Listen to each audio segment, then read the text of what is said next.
Hello everyone, welcome to my channel. ಇವತ್ತು ನಾನು ನಿಮಗೆ ಸೂಪರ್ ಆಗಿರುವಂಥ ಒಂದು ಪುದೀನ ತರಕಾರಿ ಹಾಕಿ ಪಲಾವ್ನ ಯಾವ ರೀತಿ ಮಾಡೋದು ಅಂತ ತೋರಿಸ್ತಾ ಇದ್ದೀನಿ. ಅದಕ್ಕೂ ಮುಂಚೆ ನೀವು ನನ್ನ ಚಾನಲ್ನ ಸಬ್ಸ್ಕ್ರೈಬ್ ಆಗಿಲ್ಲ ಅಂದರೆ ಸಬ್ಸ್ಕ್ರೈಬ್ ಆಗಿ ಪಕ್ಕದಲ್ಲಿರೋವಂಥ ಬೆಲ್ ಐಕಾನನ್ನು ಕ್ಲಿಕ್ ಮಾಡಿ. ಒಂದ್ಸಲ ನನ್ನ ಚಾನಲ್ನ ವಿಸಿಟ್ ಮಾಡಿ ಬೇರೆ ರೆಸಿಪೀಸನ್ನು ಚೆಕ್ ಮಾಡಿ ಅಂತ ಕೇಳ್ತಾ ಇದ್ದೀನಿ. ಇದನ್ನು ಮಾಡೋದಕ್ಕೆ ಫಸ್ಟಿಗೆ ನಾನು ಒಂದು ಪಾತ್ರೆ ಇಟ್ಟು ಇದಕ್ಕೆ ನಾನು 2 ಟೇಬಲ್ ಸ್ಪೂನ್ ಅಷ್ಟು ಎಣ್ಣೆನ ಹಾಕ್ತಾ ಇದ್ದೀನಿ. ಕುಕ್ಕರಲ್ಲಿ ಕೆಲವರು ಪಲಾವ್ನ ಮಾಡ್ತಾರೆ, ಅದರಿಂದ ಪಲಾವ್ ಮುದ್ದೆ ಆಗುತ್ತೆ. ನಿಮಗೆ ಅನ್ನ ಬಿಡಿ ಬಿಡಿ ಬರಬೇಕಂದ್ರೆ ಆದಷ್ಟು ಪಾತ್ರೆಯಲ್ಲಿನೇ ಮಾಡ್ಕೊಳ್ಳಿ, ಹಂಗಂದರೆ ಚೆನ್ನಾಗಾಗುತ್ತೆ. 2 ಟೇಬಲ್ ಸ್ಪೂನ್ ಅಷ್ಟು ಎಣ್ಣೆನ ಹಾಕಿ ಎಣ್ಣೆ ಸ್ವಲ್ಪ ಬಿಸಿ ಆದಮೇಲೆ ಇದಕ್ಕೆ ನಾನು ಪಲಾವ್ ಎಲೆ, ಚಕ್ಕೆ, ಲವಂಗ, ಮೆಣಸು, ಏಲಕ್ಕಿ ಇದಿಷ್ಟನ್ನು ಹಾಕಿ ಎಣ್ಣೆಯಲ್ಲಿ ಒಂದು 2 ನಿಮಿಷ ಫ್ರೈ ಮಾಡ್ಕೊಳ್ತೀನಿ. ಹಂಗಂದರೆ ಲವಂಗ, ಚಕ್ಕೆ, ಮೆಣಸಿಂದೆಲ್ಲ ನಿಮಗೆ ಎಣ್ಣೆಯಲ್ಲಿ ಫ್ಲೇವರ್ನ ಬಿಡ್ಕೊಳ್ಳುತ್ತೆ. ಅದಕ್ಕೆ ಅದಾದಮೇಲೆ ಸ್ವಲ್ಪ ಸಾಸಿವೆ, ಸ್ವಲ್ಪ ಜೀರಿಗೆ ಮತ್ತು ಕರಿಬೇವಿನ ಸೊಪ್ಪನ್ನು ಹಾಕ್ಕೊಂಡಿದ್ದೀನಿ. ಇನ್ನು ತರಕಾರಿ ಬಂದು ನಾನು ಬಟಾಣಿ, ಕ್ಯಾಪ್ಸಿಕಮ್, ಕ್ಯಾರೆಟ್, ಬೀನ್ಸ್, ಆಲೂಗಡ್ಡೆ, ಕ್ಯಾಬೇಜು, ಆನಿಯನ್ ಇದಿಷ್ಟನ್ನು ಹಾಕ್ಕೊಂಡಿದ್ದೀನಿ. ನಿಮ್ಗೆ ಯಾವ ಶೇಪಿಗೆ ಬೇಕು, ಯಾವ ಸೈಜಿಗೆ ಬೇಕೋ ಆ ಥರ ಹಾಕ್ಕೊಂಡು ಇನ್ನು ಬೇರೆ ಯಾವುದಾದ್ರೂ ತರಕಾರಿ ಬೇಕಿದ್ರೆ ಅವನ್ನು ಕೂಡ ಹಾಕ್ಕೊಂಡು ಒಂದು 2 ನಿಮಿಷ ಫ್ರೈ ಮಾಡೋಕ್ಕೆ ಬಿಡಿ. ಇದು ಫ್ರೈ ಆಗೋ ಅಷ್ಟರಲ್ಲಿ ನಾನು ಮಸಾಲೆ ರೆಡಿ ಮಾಡ್ಕೊಳ್ತೀನಿ. ಇದಕ್ಕೆ ನಾನು 1 ಹಿಡಿಯೋಷ್ಟು ಪುದೀನಾನ ತೊಗೊಂಡಿದ್ದೀನಿ. ಮತ್ತು ನಿಮಗೆ ಖಾರಕ್ಕೆ ಬೇಕಾದಷ್ಟು ಹಸಿಮೆಣ್ಸಿನ್ಕಾಯಿ ಹಾಕ್ಕೊಳ್ಳಿ. ನಾನಿಲ್ಲಿ 2 ಹಸಿಮೆಣ್ಸಿನ್ಕಾಯಿನ ಹಾಕ್ಕೊಂಡಿದ್ದೀನಿ. ಮತ್ತು ಒಂದು ಸ್ವಲ್ಪ ಕೊತ್ತಂಬರಿ ಸೊಪ್ಪು, ಒಂದು 7 ರಿಂದ 8 ಎಸಳಷ್ಟು ಬೆಳ್ಳುಳ್ಳಿನ ಹಾಕ್ಕೊಂಡಿದ್ದೀನಿ. ಬೆಳ್ಳುಳ್ಳಿ ಹಾಕೋದ್ರಿಂದ ನಿಮಗೆ ಟೇಸ್ಟ್ ತುಂಬಾ ಚೆನ್ನಾಗಿ ಬರುತ್ತೆ. ಹಾಗಾಗಿ ಮತ್ತು ಒಂದು 1/4 ಟೇಬಲ್ ಸ್ಪೂನ್ ಅಷ್ಟು ಜೀರಿಗೆನ ಹಾಕ್ಕೊಂಡು ಒಂದು 2 ರಿಂದ 3 ಟೇಬಲ್ ಸ್ಪೂನ್ ಅಷ್ಟು ನೀರು ಹಾಕಿ ಚೆನ್ನಾಗಿ ಮಿಕ್ಸಿ ಮಾಡ್ಕೊಳ್ಳಿ ಫೈನಾಗಿ. ಜಾಸ್ತಿ ನೀರನ್ನು ಹಾಕೋಕೆ ಹೋಗಬೇಡಿ, ಯಾಕಂದರೆ ಪಲಾವ್ ಮುದ್ದೆ ಆಗುತ್ತೆ. ಹಾಗಾಗಿ ಇವಾಗ ನೋಡಿ ತರಕಾರಿ ಫ್ರೈ ಆಗಿದೆ. ಇದಕ್ಕೆ ನಾನು ಒಂದು ಅರ್ಧ ಟೊಮೆಟೊನ ಹಾಕ್ತಾ ಇದ್ದೀನಿ.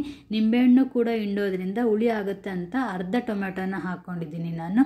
ಇದು ಸ್ವಲ್ಪ ಫ್ರೈ ಆದಮೇಲೆ ನಾನೇನು ಮಿಕ್ಸಿ ಮಾಡಿ ಇಟ್ಟಿರ್ತೀನಲ್ವ ಪುದೀನ, ಕೊತ್ತಂಬರಿ, ಮೆಣಸಿನ್ಕಾಯ್ದು, ಅದನ್ನು ಇದಕ್ಕೆ ಹಾಕ್ಕೊಂಡು ಇದನ್ನು ಅಷ್ಟೇ ಒಂದು 2 ಮಿನಿಟ್ಸ್ ನಾವು ಫ್ರೈ ಮಾಡ್ಕೋಬೇಕಂದ್ರೆ ಪುದೀನ ಅದೆಲ್ಲ ಹಸಿ ವಾಸನೆ ಹೋಗಬೇಕು.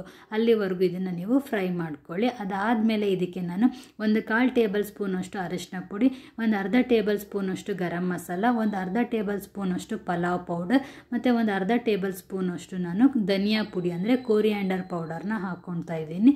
ರುಚಿಗೆ ತಕ್ಕಷ್ಟು ಉಪ್ಪನ್ನು ಹಾಕ್ಕೊಂಡು ಚೆನ್ನಾಗಿ ಮಿಕ್ಸ್ ಮಾಡ್ಕೊಳ್ಳಿ. ಇದು ಪುದೀನದು, ತರಕಾರಿದು ಮತ್ತು ಹಾಕಿರೋಂಥ ಮಸಾಲ ಪೌಡರ್ ಅದಿಷ್ಟು ಫ್ಲೇವರು ನಿಮಗೆ ಚೆನ್ನಾಗಿ ಮಿಕ್ಸ್ ಆಗಬೇಕು. ಸೈಡಲ್ಲಿ ಎಣ್ಣೆ ಬಿಡಬೇಕು.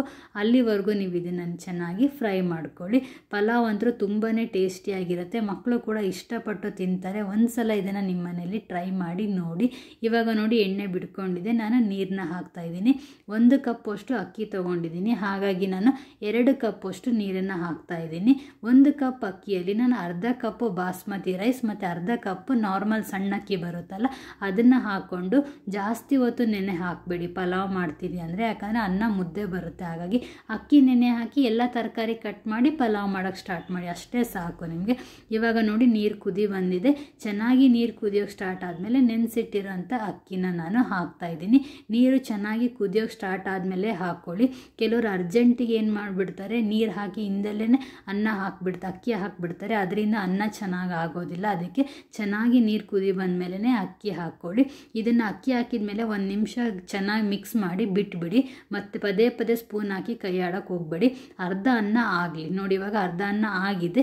ಇವಾಗ ನಾನು ಏನು ಮಾಡ್ತೀನಿ, ಇದಕ್ಕೆ ನಿಂಬೆಹಣ್ಣನ್ನು ಹಿಂಡ್ತಾ ಇದ್ದೀನಿ. ನಿಂಬೆಹಣ್ಣು ಹಿಂಡಿ 1 ಟೇಬಲ್ ಸ್ಪೂನ್ ಅಷ್ಟು ತುಪ್ಪನ ಹಾಕ್ತಾ ಇದ್ದೀನಿ. ಲಾಸ್ಟಲ್ಲಿ ತುಪ್ಪ ಹಾಕೋದ್ರಿಂದ ನಿಮಗೆ ಪಲಾವ್ ಬಿಡಿ ಬಿಡಿಯಾಗಿ ಬರುತ್ತೆ. ಹಾಗಾಗಿ ನೋಡಿ ಇದಿಷ್ಟನ್ನು ಹಾಕಿ ಮತ್ತೆ ಒಂದು ಸಲ ಮಿಕ್ಸ್ ಮಾಡಿ ಬಿಟ್ಬಿಡಿ. ಪದೇ ಪದೇ ಸ್ಪೂನ್ ಹಾಕಿ ಮಿಕ್ಸ್ ಮಾಡೋಕ್ಕೆ ಹೋಗಬೇಡಿ.